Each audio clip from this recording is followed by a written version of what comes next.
some of the realest messages today, they're like dressed as memes, like kind of like jokes, you know? Yep. Why do you think people resonate and take humor more seriously than the actual truth? Ooh, maybe because they can avoid it. You know, Mm, I think laughing and being funny is a way to maybe brush it off. It's easier because it doesn't hurt as much. mm, I don't know if you've ever heard this, but I've heard this that a lot of comedians are very sad. mm. Yeah, and that's why they do comedy, and they're so good at it. I could be totally wrong, but I've heard that before. So maybe, yeah, that would be my answer. It's just okay. I don't want to really hear the truth. I'll just laugh. Or you've ever heard when people get nervous, they just laugh because it's easier than confronting the situation of that person. Yes. So yeah, that'd be my answer for that. So you're saying it's kind of more of like a mask to their problems, you know, rather than them Yeah, actually being happy. yeah, because maybe if they do face the situation, whatever it may be, they could get angry, they could get sad, depressed, and sometimes that's hard to deal with. But I feel you have to sometimes deal with it like that. But yeah, laughter or comedy or a funny meme could be an escape or a way to get away from it. And sometimes it's good. Sometimes a good laugh does help you get out of a bad situation. You know what I mean? It could help Yeah. lift your mood. Yeah. I mean, I was kind of looking at your story, and you've had like a very interesting journey too, and you've had a lot of ups and downs. Like, you've had to, work a lot, work hard for your, being like a stunt, making it in that industry. I'm assuming it's very, very difficult. Yes, sir. And you also kind of evolved to like this modern generation. You started working with a new brand, like getting into social media. So what was your story with all this? Can you give us like a bit more information and background info? Sure, and it's a long story, so I'll try to make it very very short and sweet. Growing up as a kid, loved ketchup. Obviously, back then we didn't have this healthy ketchup. It was the ketchup with all the sugar and all the chemicals and all that. Anyway, that was just me as a kid. Then fast forward, boom, high school, grade school, played every sport there was, and just wasn't that good. But just always had this mentality to try harder, try harder, try harder. So that I make it to college, and I was a walk on, meaning I no scholarship. I walked on and played football in college. They called me Brown Rudy. If you've ever seen the movie Rudy, that's kind of my story, where it was this guy that was just a practice dummy for years on a college football team. And it's funny, I didn't even know what stunts were I was going to do it. But if you see, I'm kind of preparing myself for the next chapter in my life while I'm being this practice dummy. While I'm also trying to make the college football team and not be a dummy, I started boxing and I got into the Golden Gloves and fought amateur. Once again, another thing that's going to help me later in life, but I don't know yet.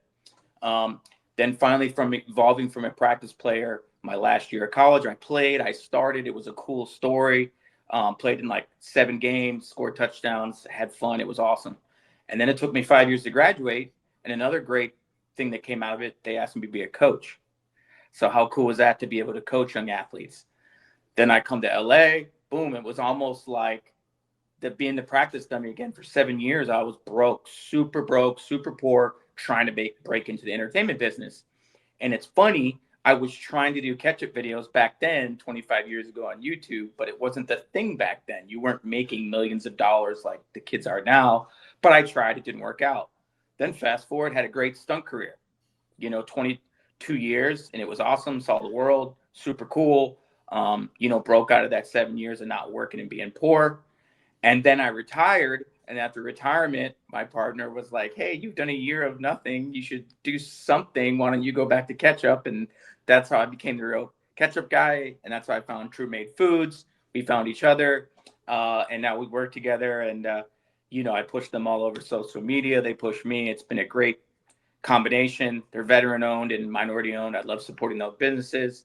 And it's a very healthy condiment. I didn't realize how much chemicals and sugar were in condiments. So sorry if that was long. That's the super fast version of my story. That's lovely, man. Very, very interesting story.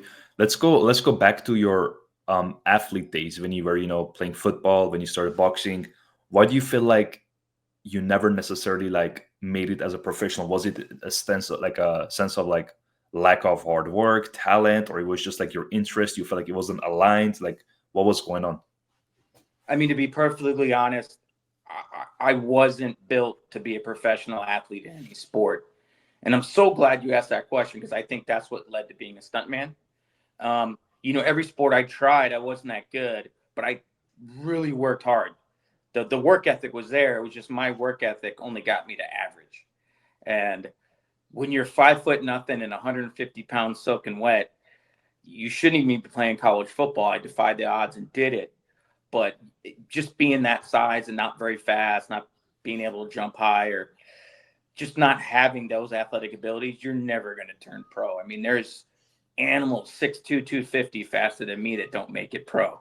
But what's great is while I was having that really poor journey here in LA for 7 years trying to break in, um, because I had that work ethic of not giving up as an athlete, it helped me stay. And then finally, if you think about it, become a professional athlete. Yeah. That's what a stunt performer is. So if you think about it, I actually did meet the ultimate goal of being a pro, getting paid to be an athlete. So it's pretty cool. Perfect. Yeah. Yeah. Same journey, just a different route. Yes, sir. Perfect. So how do you feel like, I feel like the way you're saying is that sometimes it's not necessarily how hard you row, it's about what boat are you rowing. Yeah, 100%. 100%. Yeah. Yeah, because I feel like a lot of people, they may work hard and they feel like failure, or like not necessarily. I don't personally feel like failure is real. I think it's just like, lessons that you learn about yourself that you can apply to different things. And you said you when you started, using the skills that you learned, the mindset that you built, you started translating it to different industries, different workspaces, you start seeing results. But this process had to be done because you had to kind of know yourself. You're like, oh, I'm actually good at this. 100%. I mean, if you look up any successful person, um, and it doesn't have to be multimillionaire or billionaire, just any successful person, they'll tell you I failed 100 times. Failure, like you said, is growth, but it's just learning. It's education. There's regular grade school, high school, and college education, but the best education is life. And falling down. I do a lot of real estate investing, and that's what helped me retire early. And my first loan wasn't correct. I probably got taken advantage of. I was 29 at the time. It was my first loan. I just wanted it done. But you learn, and then the next one you do better, and the next one you do better. Um, I definitely failure is a part of growth and part of the journey. If you learn from it, a lot of people get in the dumps and then have to watch those memes to laugh and not really deal with the problem. Absolutely. But if you learn from it and say, okay, what can I do better from that failure, or what I learned from it? It's huge. Honestly, I think that's better than any degree or anything you can learn book wise. Don't get me wrong. I love book learning and all that, not putting it down. I'm just saying failure, if you really harness it, really teaches and educates you to move forward. Absolutely. Yeah, I think failure is definitely a tool that you can use for your growth, or something that you can hold yourself back, because a lot of people, when they face adversity, they see, losses, they're like, you know what? I'm just not a person. They take these things personally. They feel like they're incapable. They feel like the world is against them.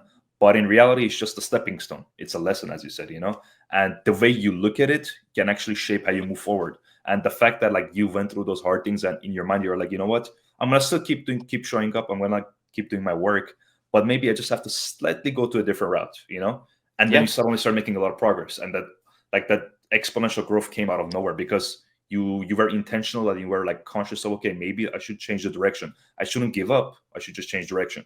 And that's why I feel like a lot of people, and again me at times, came to that point. It's like, okay, maybe I should give up here. But then most of the time, it's just kind of like fixing your GPS system, kind of rerouting yourself to go to like a Mm-hmm. different direction. And that's what you did. Yeah, absolutely. I love your outlook.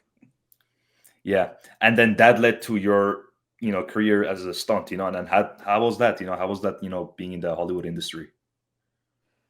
Man, like I said, the first 7 years were hard trying to break in. I mean, it was pretty tough. I mean, funny stories. I was so broke. Like, I'd go to the 99-cent store, get a loaf of bread, and I'd live off a piece of bread a day, and that got boring. So I'd put ketchup on it just to give it a little flavor. Um, excuse me. I was pretty poor from 1999 to 2006. It was a tough journey. But then when I started working, it was great. I got to learn what making a little money was, and it didn't come really fast. It was just a little bit, and a little bit, and it just kept getting higher and higher. And luckily, what I teach people, because I do consulting on the side, because I've been fortunate enough that my dad taught me how to invest my money. Luckily, I was so used to living poor for so long. When I started making money, I just put it away. I just kept living below my means, and then using that money to work for me.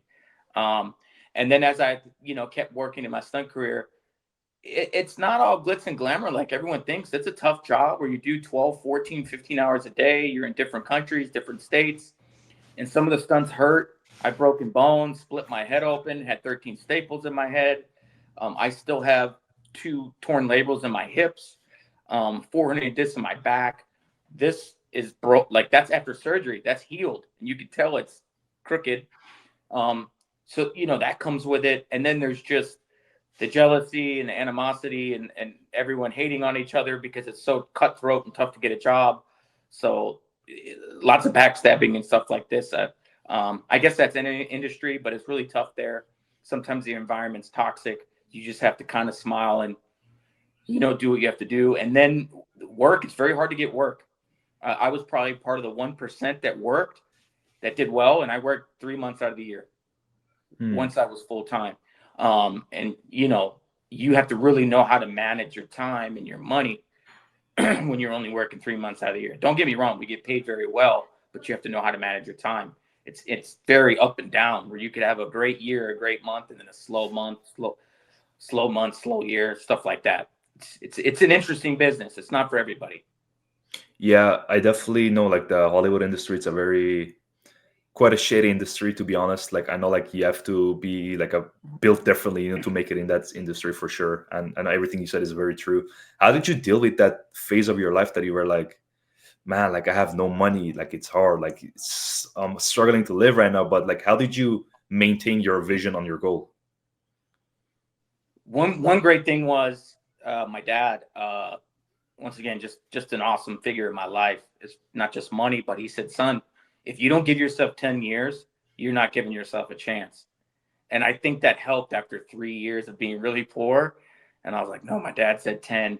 And then once again, I think just from grade school, high school, college, that journey of never playing, but always practicing. I think that still was instilled with me. Like, it's gonna happen. It's gonna happen. I know someday it's gonna happen. I just got to keep knocking on doors, training, training, training. And I knew one day it eventually happened. And what I've noticed too, I'm kind of from the East Coast, Midwest, and we're big grinders. We're, no offense to the LA lifestyle, it's kind of laid back.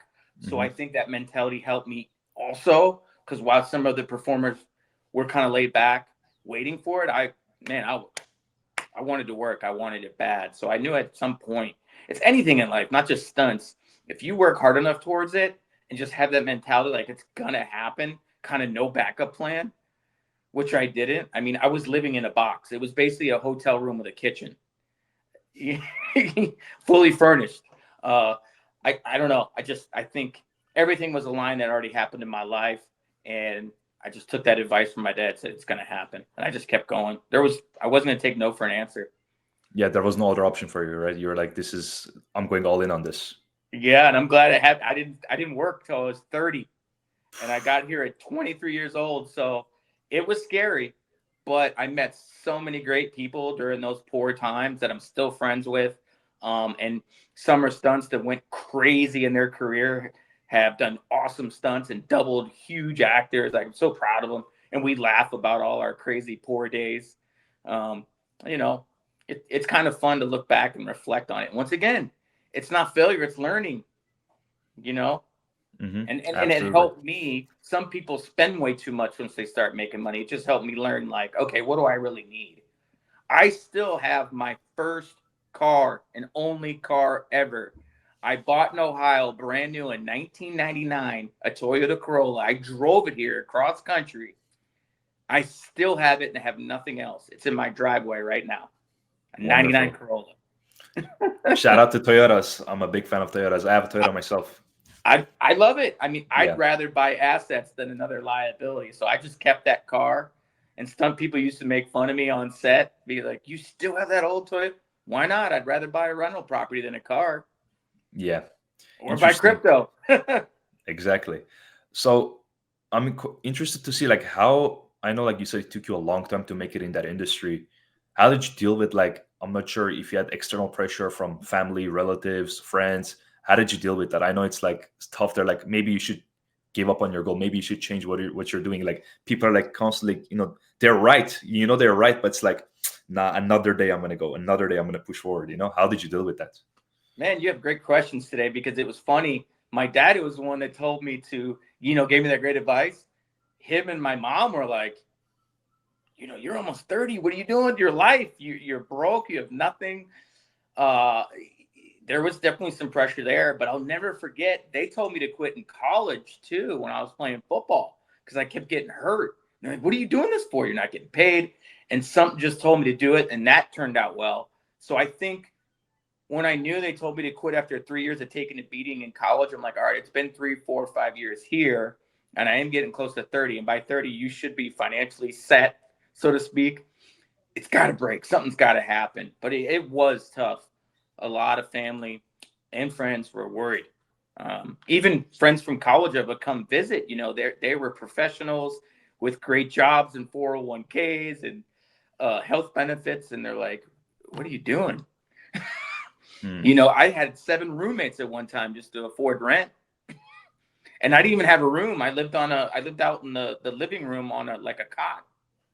That one of those couches that folded out to a bed, but you got to do what you got to do. Yeah, a lot of people would have gave up on there. So that your dedication to your mission is definitely admirable. Thank you. Appreciate that. Of course. Did you feel like at some point, like in those like days that you were struggling, you were like, you know what? Maybe this is not for me. Did it ever cross your mind? You were like, no, I'm just gonna keep going. Oh, 100%. I don't want to lie to anyone. Look, those thoughts are always going to come through your mind. Um, but you just have to, whether it's go work out, um, go do yoga, breathing exercise. Everyone has their different thing they like to do. You just have to find something to do to get those thoughts out of your mind. And then when good things do come, really rejoice on that day or that thing that happened and try to build on it. Or really go through your life and say, why isn't anything happening? Write everything down you're doing and go, well, maybe I should do something else. I think here's what's interesting that really helped my career when I wasn't working. And it's funny because actually I got a business and marketing degree. Marketing helped me more than anything else. So when I first came to LA, I was like this very clean cut, and I thought you had to be the pretty boy or whatever. And something told me I took a picture as a gang member with the goatee and the tattoos everywhere and a do-rag. I took a picture as a terrorist with a huge beard and a turban, and I took a picture as a boxer with my shaved head. Within a month, I'm working like crazy because all they want to do is see brown bad guys. And as a stuntman, I didn't know they want those. That's the kind of looks they were looking for. So if you go to my IMDb, it's hilarious. It's thug number 1, Arab number 2, terrorist number 4, gangster number 6. It's and hundreds of them. And I hope no one's offended. I never wanted to offend anyone, but that's what Hollywood was looking for. And at the moment I took those pictures and showed that I could do that look, and obviously go and do the job, you have to be able to do the stunt. That's what did it, because there aren't a lot of minorities in stunts. Back in the day, they were tanning and painting the white performers, which isn't fair. Yeah, But there just wasn't enough stunt people. And why should there be? Who wants to get hit by a car for a living? Who wants to be yeah, thrown down? Not a lot of people are willing to do that. But I looked at it, professional athlete, health and pension, and we get royalties. Royalties are always nice when you get checks in the mail. I still get them from 2000, 2001, 2002. It's a great feeling. Um, but sorry, I went on a tangent, but I hope I answered your question. no, that was perfect. That was perfect. Yeah, it takes a lot of resilience to go through those tough moments. Did you feel like you had to kind of fake your real self to make it in an industry? You had to kind of change who you are to kind of fit in? Yes and no. I mean, you can tell I'm kind of very energetic, fun, nice guy, and I always stayed that way. But once again, with those pictures, I'm not a gang member, and if you like, you've probably seen me killed a million times on TV and movies, and I look scary, like either as the terrorist or the gang member. When I had the huge beard, like my mom didn't even recognize me on some of my shows. It was funny.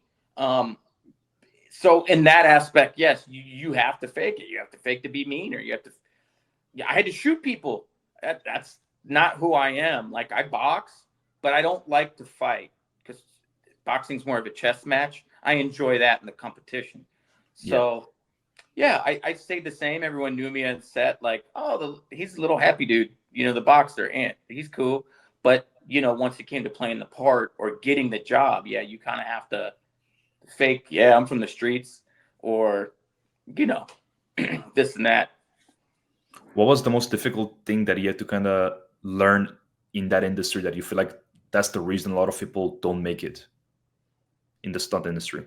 One, that the breaking in, it's going to take a long time. That's tough. 7 years, a lot of people would have given up. Like you said, you don't know if you could have made it. That's one thing. And then once you quote unquote make it, it's up and down. Like I've known people that have had a $250,000 a year, and the next year they don't work. Like, how does that happen? Only in the entertainment industry. Um, you can make good money and then not make good money, and there's no rhyme or reason about it. You you didn't even mess up. You didn't do anything wrong. It's just you didn't have the right look at the right time. Mm. And a lot of times people are just hiring their friends. Connections. There you go. And some people don't want to play the game. You know, it is a big game. And I understood the game, and I was 50-50. Yes, I knew when I played, but at the same time, if I was going to be someone's friend, I wanted to be their friend because I wanted to be their friend, not because I wanted a job. So that's where I drew the line. And there's too many people. Like once I retired, I thought my phone didn't work. I was like, why is it ringing anymore? Mm. But I had to prepare myself for that because that's just Hollywood. Yeah. Do you feel like it's just human nature, or you feel like it's just, specific to that industry? I think it's that industry. And I could be wrong because I'm biased because that's what I was in for 22 years. So, but yeah, I think it has a lot to do with the industry. And you can't blame someone. It's so hard to make it. You can't blame them for wanting to be in those circles and making those connections. Um, it just wasn't for me anymore. At 45, my body took a toll.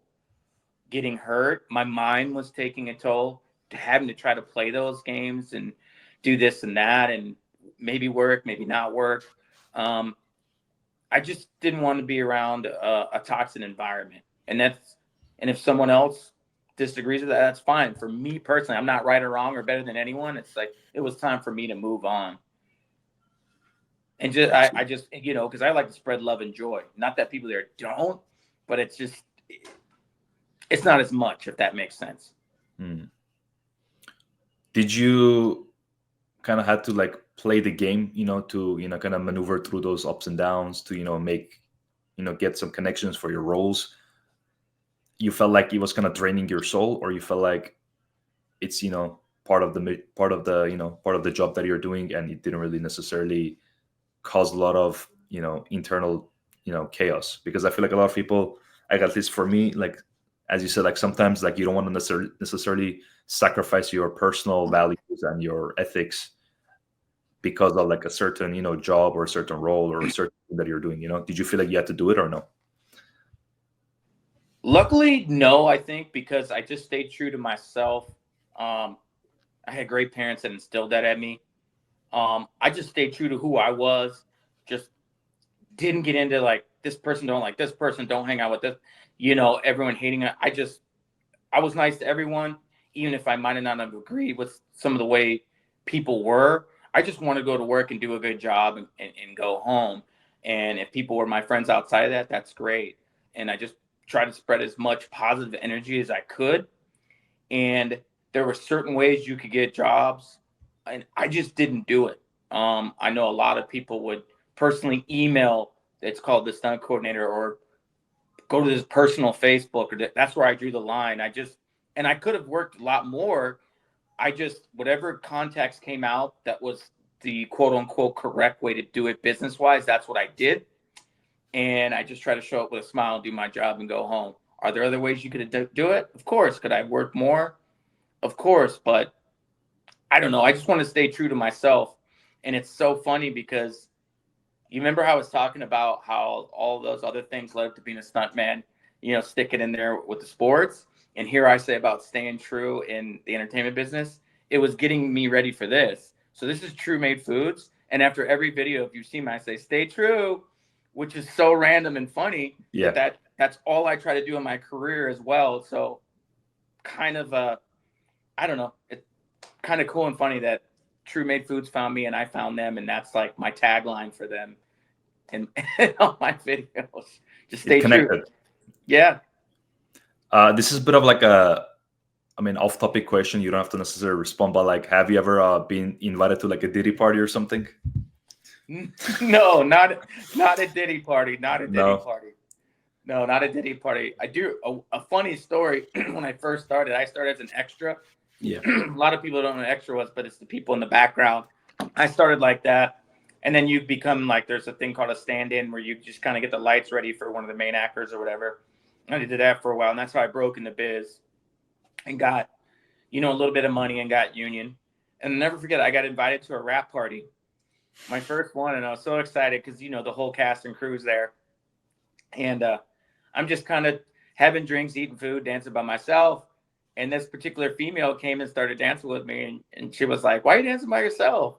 Da, da, da. So we started dancing. And she goes, so what part did you play? Did you have? I said, oh, I was an extra. Before I could finish, she was already gone. She walked It's away. crazy. And I go, wow, I heard stories about this, but it's actually true. If you're not the star or the director, and yeah, and I was like, wow, okay. And luckily that was early in my career, so I knew. I was like, okay, I better be prepared for this. Yeah. Yeah, Interesting. So yeah, yeah, that's very common, especially in LA. Like a lot of people, a lot of they egos. want, yeah, they can get something out of like let's just say materialistically, they're basically ignoring you. They're gonna dismiss you, and unfortunately, this is like true with like relationships and all those friendships in our life, especially in this type of regions that we're living. Let's just say LA, New York. A lot of times, it's very hard to see like is this person actually friends with me because of who I am or what I can provide for them, or maybe they're dating me because what can I provide for them, or who I am as a person. And I feel like you have to juggle a lot with those things, especially you're known, you do your thing in that industry, and like you get fame, you make a name for yourself. Like I'm assuming it was quite challenging for you. Did you struggle finding your partner because of that, or it was very smooth? Well, my partner now I found after the business. Mm. So that kind of was smooth. I went through a horrible divorce during that.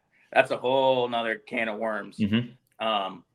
Or a story for another time. But yeah, and I think that like you said, that person was a taker and a user, which a lot of people are, and I had to learn from that.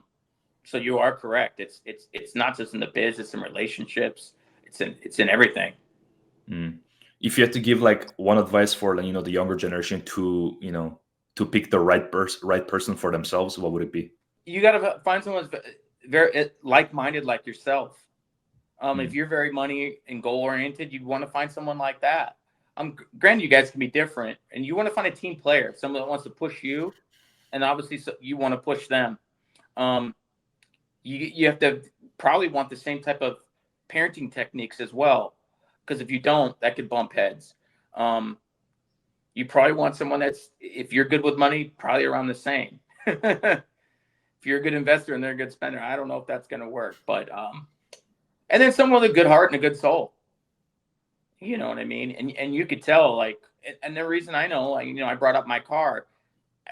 I know a lot of people that wouldn't date me early on because I had that Toyota 99 Mm. and I wouldn't get something else.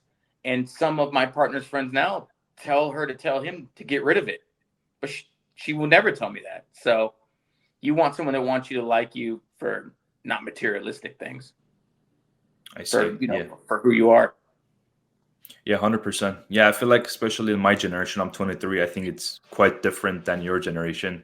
I Yeah. think nowadays I call it like the fast food generation. Like it's fast food with everything. It's not necessarily the food. With the content we consume, everything is short form. The movies, the videos, everything you watch is just short form. The dating life is very short form. Everything is like, we are like, seeing each other, but is it like, something serious? Who knows? A month, Right. 5 weeks, 2 months, and then next to the next person and the next person. It's like a dopamine chasing, instant gratification, culture with all aspects, and it's sometimes you have to be really careful with who you pick. And a Yeah. lot of times, as you said, is that person with you for who you are or what you can provide for them? Correct. And you never know until you go through hard times. You never know if what that person's true intentions are until you go through challenges and ups and downs and disagreements and arguments. And I feel like you probably been to a fair share of those experiences, so you had to learn it the hard way. Yeah. And everything you said was right. You just got to find someone who's like aligned with you. 100%. 100%. And of course, you guys are going to disagree on things, but if you find a good one, the disagreements don't become huge fights or anything like that. You can both see each other's point of view. I see. Why do you think a lot of people struggle to be authentic? Like whether it's their relationships, friendships, their work. I feel like there is like a huge problem with people being authentic, and they have this unnecessary need of kind of trying to live up to this a certain image that they made, but it's not real. Well, because a lot of people are afraid that people won't like who they are. And you were talking about your generation, and your generation, it's real big on this social media. And half the things people portray are fake. Like they portray these happy marriages or these happy things, or I got money, I got this. And most of them, it's not even true. Yeah. They're just doing it for the clicks or the views or whatever. I'm new to this whole social media thing, but you're just worried that they're not going to fit up to this stereotype that you have to look like this, or you have to have this much money, or you have to wear this, or you have to be this skinny, or you have to be this diesel. You don't have to be anything. You just be yourself. Yeah. Because if you're not comfortable with yourself and you don't like yourself, how's anyone else going to like you? But it's not easy in today's society, because all we see in our phone or on TV are these images that you're supposed to portray or be like, and it shouldn't have to be like that. I get really bummed out at some of the stuff I see on social media, and like you said, so quick in and out, and I think it's kind of brainwashing people if you think about it. 100%. Yeah, I'm not sure if it's this type of culture is maybe caused with like on a personal level or on a collective level with the people who are creating this type of trends or running this apps or platforms. I think it's a bit of both, and I'm sure I don't want to go too deep, but I'm sure like there is like people in the background probably understanding human psychology, and they know how certain things affect people. So there is a reason everything is out there, that people kind of just get addicted to it, whether it can be social media, drugs, it can be fast food, it can be anything, content consumption, anything can be a vice if you let it be, so I think at the end of the day it comes back to us being conscious enough to understand, okay, if I don't manage this enough, it can ruin my life, it can take over. 100%. 100%. My dad always said too much of anything is bad for you. Everything in moderation. It's a very, like, a lot of times a lot of this cliche advices, we hear it all the time, but there are the most effective ones. They're ones like the simple ones are always the ones that actually get the job done. Yeah, I'm just bummed because he passed a year ago, and now I'm finally listening. I wish I would have listened a lot earlier. I did, but I wish I would have listened more. So now is my time to salute him. You know what I mean? I see. I know you're Carry on very, his legacy. absolutely, that's great to hear. I know you're big on being real, being true to yourself, and I know it connects well to the ketchup brand that you're representing. So how's this story with ketchup? Why were you like always into ketchup? Just since I was a kid, I loved it. I put it on everything every day. Like I eat it. It's not a gimmick. And I think that's why my pages on social media have done well. Like I don't edit them or do any fancy lighting or anything. I just have my partner or a friend shoot a video, me eating ketchup, or I go to restaurants and they request me, or try to, work it into my boxing or whatever. Just I've always loved ketchup. I mean, I'll have it today. I mean, you give me food, I'm probably going to put ketchup on it. And sometimes I'll mix honey mustard with it, or hot sauce, or sriracha. Um, I don't know. It's just been something I've really liked since I was a kid. But like I said, I had no idea how bad it was for you. I had Hmm. no idea how much sugar was in it. Like literally, just a tablespoon of ketchup is like having a cookie, sugar wise. I didn't know that. And I Yeah. didn't realize how bad high fructose corn syrup was bad for you. And then who knows all the other chemicals they put. And then the brands that say no sugar, that fake sugar is bad for you too. Yeah. So it's pretty cool that I found them because it's just fruits and veggies. And Lord knows we could all eat more fruits and veggies. I admit I don't eat enough. So at Hmm. least I get my consumption with my ketchup. No, that's very true, very true. Because I come from like a fitness coaching background. I've been into like fitness and health for like 6, 7 years already, so I know like how important it is to maintain your diet, have a healthy nutrition. And high fructose corn syrup is like one of the worst things out there. It's like basically in everything. You would be surprised, but it's in maple Yep. syrup, ketchup, cakes, cookies, bread. I don't know, everything. It's everywhere. And Hmm. a lot of times, if a lot of people, I think like probably majority, like 90, 95%, they don't even care what's inside their food. If it Yep. looks good, if it tastes good, I'm all in. That's all they care about. But like, like I've been in this habit that every time I go to like a grocery store, I just look at the ingredients. It's just a habit of mine. I'm like, oh, it says peanut butter, but like, why is there like palm oil in it? Why is there vegetable oils in it? Why is there seed oils in it? What is this random stuff in it? Or like corn syrup, as you said, in ketchup. So like, it's very important to find products that they have just maybe one or two or three ingredients. Everything organic. And it makes sense. Okay, ketchup is made out of tomatoes. Maybe you add some greens into it to give it some nice fresh smell, and that's about it. You don't need corn syrup or some crazy weird chemicals in it. So how did you find that brand? We basically found each other. I think it was TikTok, where we first met and then branched on to all the other ones. Um, yeah, for years, when I was first doing the videos, it was honestly for Heinz because that's all I knew back then. But then after I got out of stunts, I didn't realize there were so many healthy companies coming out, um, which was kind of cool. And then to meet them and be able to support veterans and minorities, like that's a cool company and it's mom and pop and it has lots of room to grow. And they're in all 50 states. Obviously, not every store, but there's a store in all 50 states and many stores. So I'm super excited. And like you said, you being someone that comes from a workout background, there's a lot more health conscious people, I think, now than there was before. Yeah. Um, and social media has helped with that.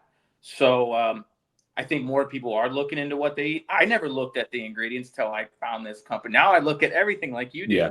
Like, hey, what's in this?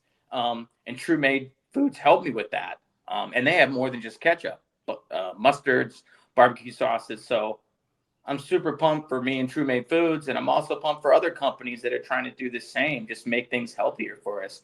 I think we'll live longer and have less disease. Like, I think all this stuff's linked to cancer. You know what I mean? Yeah. And probably other stuff. I don't know. I'm not a doctor, but it can't be healthy for you. 100%. Yeah, I think it takes just some awareness and expanding your mind to new things, because I feel like a lot of people are lazy with especially their diet. They feel like, Yeah. I think when you don't know what you don't know, so when you're exposed to new information, your first reaction is to just say, "Oh, because I'm not like used to this, or it's new, like I'm just gonna block it." But Yeah. like, I think a lot of people would significantly transform their lives if they just change their diets and like still stand on that. I know, like, I think mental health is physical health. So Yeah. if you just take the step to physically improve your health, you can definitely improve your mental health. And like, one of the small first steps you can do is change your ketchup. That's honestly, I didn't know this type of ketchups exist, to be honest. And then when I came across your car, I'm like, oh, like that's nice, I'm gonna definitely get it soon. It makes sense. And there's a Yep. lot of products like that. Maybe cookies, it can be, I don't know, protein powders, bread, fruit products, anything. It can be anything. But it's very important to like, kind of put it out there so people are get exposed to those type of information. Especially the kids, because Yeah. I grew up on the products, and so when the healthy ones came, you're like, oh, this tastes weird. It's only because for 20, 30, 40 years you ate the other stuff, the bad stuff, so your body's used to it. You Yeah. get this to kids now, and products like this, not just ketchup, they're gonna grow up on it. And if you gave them a sugar, a bad one, they go, "Oh, that's nasty." You know, I have a friend, actually a gym owner, who loves this stuff. And before he gave it to his kids, he took the label off, so they didn't see it wasn't their sugar ketchup, and they love it. They never said a thing Yeah. because it's that mindset. Oh, it's the healthy stuff. You know what I mean? But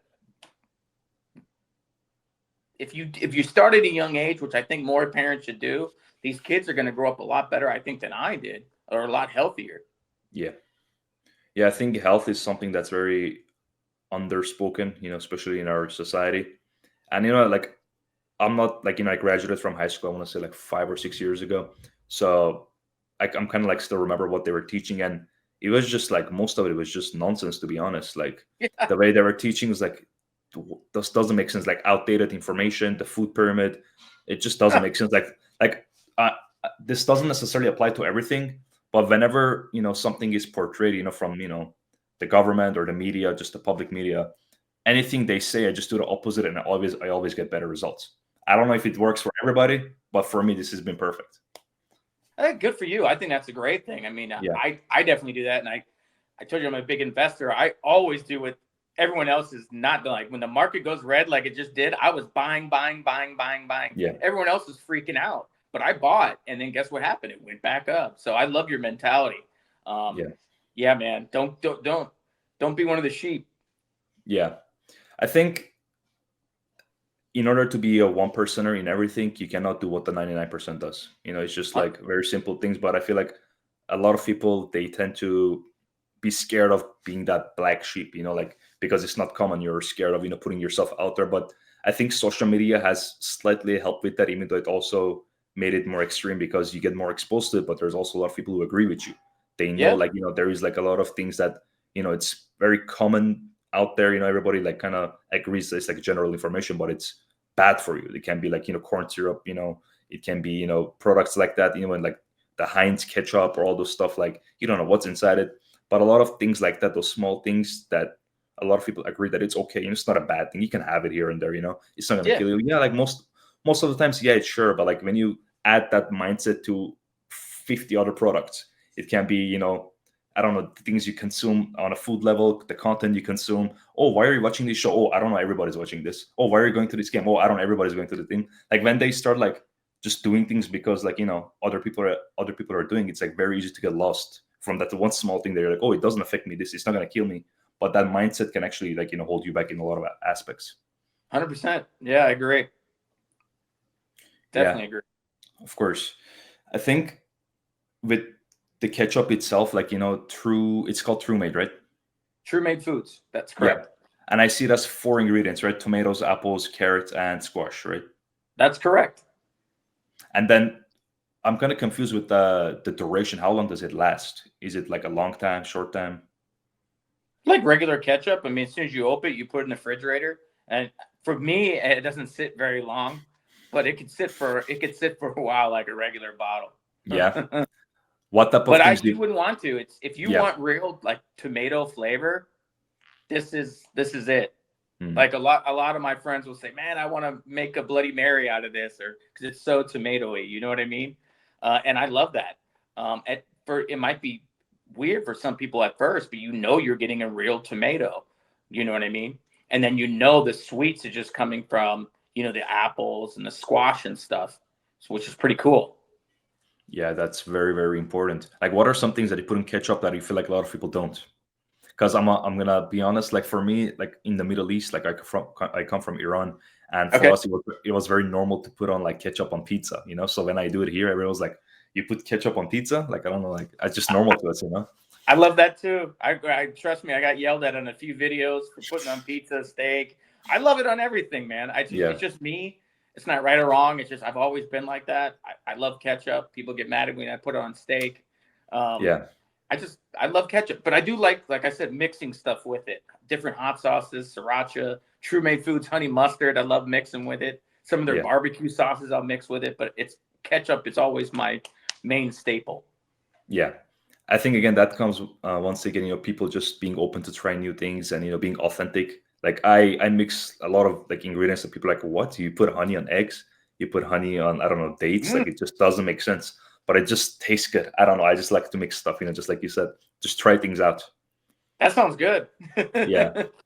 Um, I know like you're very big on like ketchup and like stuff like that. But what's been like a step that you took to influence that healthy mindset and adopt that mindset to your kids?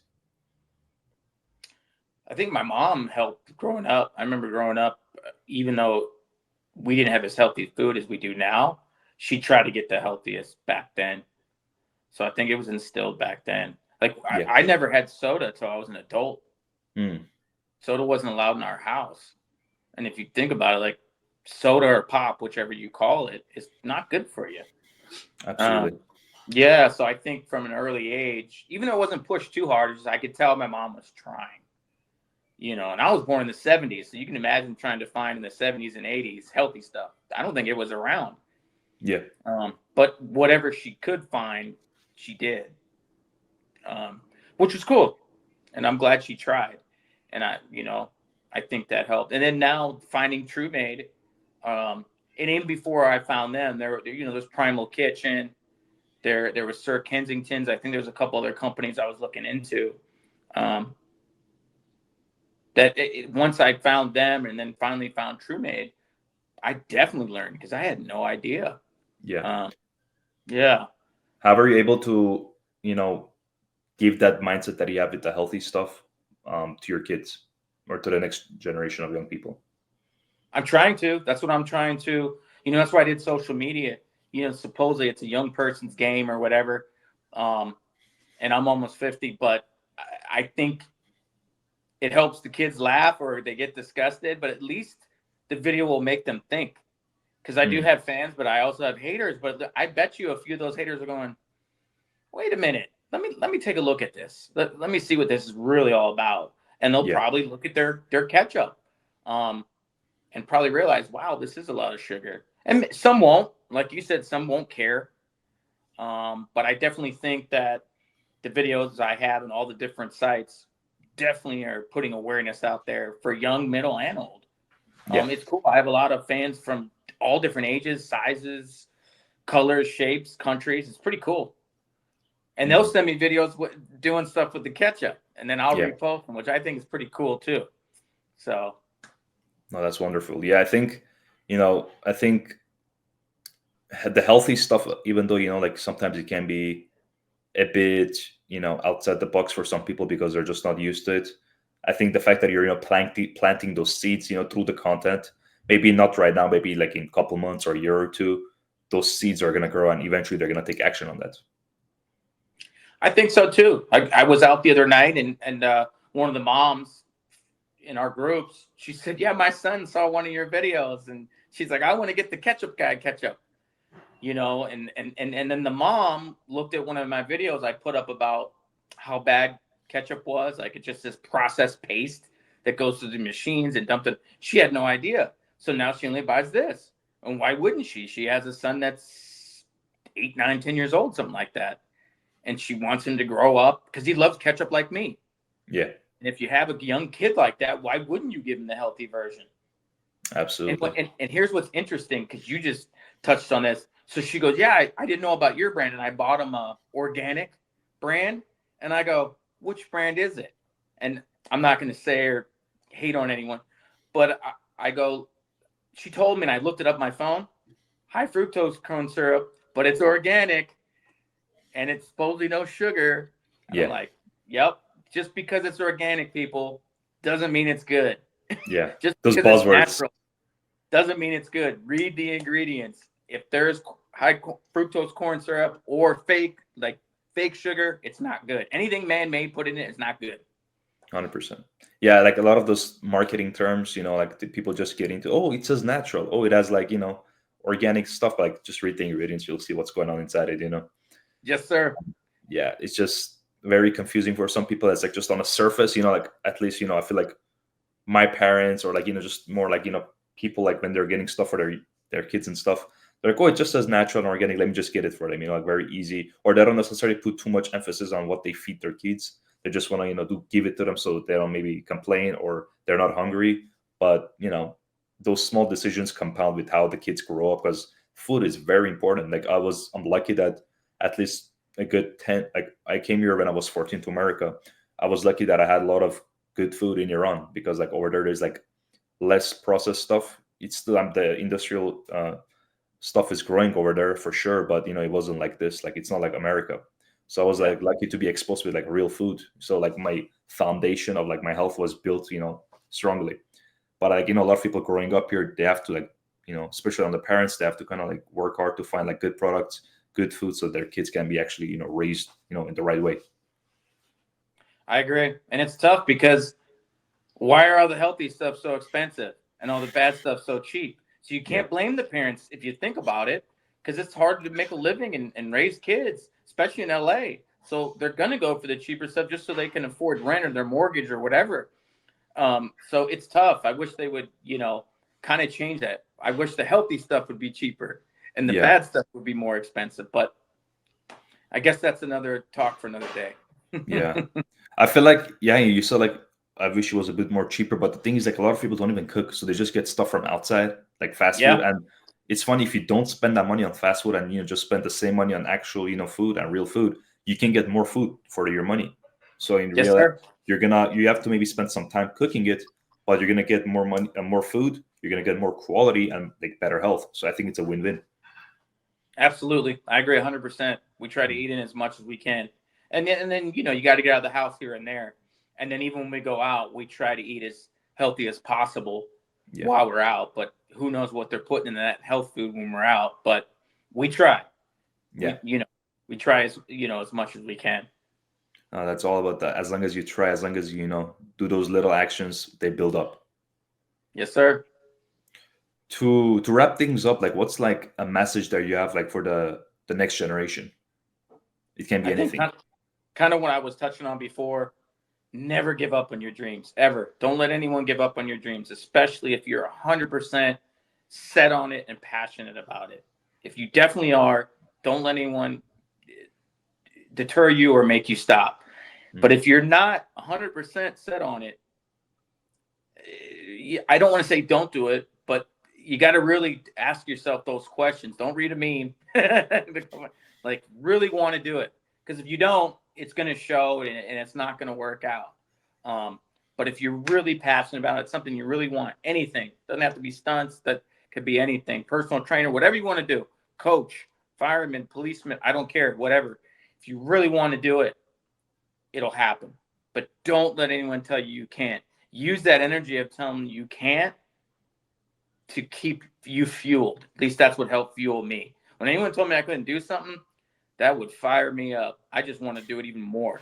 Yeah, Um, so that's the advice I give the younger generation. Not that they don't, just and plus you're young, you got time, but you don't have as much time as you think. I moved here at yeah. 23 at your age. I feel like that was yesterday. Hmm. So you don't have as much time as you think. Do it now and do what you want to do.